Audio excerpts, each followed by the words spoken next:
तेज प्रभू न्यूज़ಗೆ ಸ್ವಾಗತ. ಶ್ರೀ ಕರೆಮ್ಮದೇವಿ ಜಾತ್ರಾ ಮಹೋತ್ಸವ ಪ್ರಿಯಾಂಕಾ ಜಾರಕಿಹೊಳಿ ಭಾಗಿ.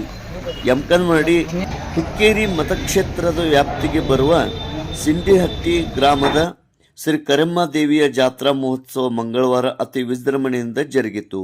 ಈ ಜಾತ್ರಾ ಮಹೋತ್ಸವದಲ್ಲಿ ಚಿಕ್ಕೋಡಿ ಸಂಸದೆ ಕುಮಾರಿ ಪ್ರಿಯಾಂಕಾ ಸತೀಶ್ ಜಾರಕಿಹೊಳಿ ಭಾಗಿಯಾಗಿ ಶ್ರೀ ಕರೆಮ್ಮದೇವಿಯ ದರ್ಶನ ಪಡೆದು ಸಾರ್ವಜನಿಕರ ಅಹವಾಲು ಸ್ವೀಕರಿಸಿದರು.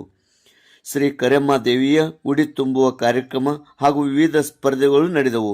ಪ್ರಥಮ ದರ್ಜೆ ಗುತ್ತಿಗೆದಾರ ಬಸವರಾಜ್ ಮಟ್ಗಾರ್, ಬಂಡೆಪ್ಪ ಮಾದರ್, ಸಿದ್ದಪ್ಪ ಹೊಸಮನಿ, ನಿಂಗಪ್ಪ ಗೌಡನವರ್, ಅರ್ಜುನ್ ನಾಯಕ್, ಲಗ್ಮಪ್ಪ ಕೊಂಡಿ, ಶಂಕರ್ ಮಗ್ದುಮ್, ನಾಗಪ್ಪ ಮುತ್ತನವರ್, ದೇವೇಂದ್ರ ಶೆರ್ವಿ, ಮಾರುತಿ ಜಾಬಲುಟ್ಟಿ, ರಾಜು ನಾಯಕ್, ಬಸವರಾಜ್ ಕೋಳಲಿಂಗನವರ್ ಕೊಂಡಿ ಮತ್ತು ಹೊಸಪೇಟ್ ಗ್ರಾಮ ಪಂಚಾಯಿತಿಯ ಪಿಡಿಒ ನೀಲಕಂಠ ಕುಲಕರ್ಣಿ ಹಾಗೂ ಗ್ರಾಮಸ್ಥರು ಕಾರ್ಯಕರ್ತರು ಉಪಸ್ಥಿತರಿದ್ದರು. ತೇಜ್ ಪ್ರಭು ನ್ಯೂಸ್, ಸಿಂಡಿಹಟ್ಟಿ.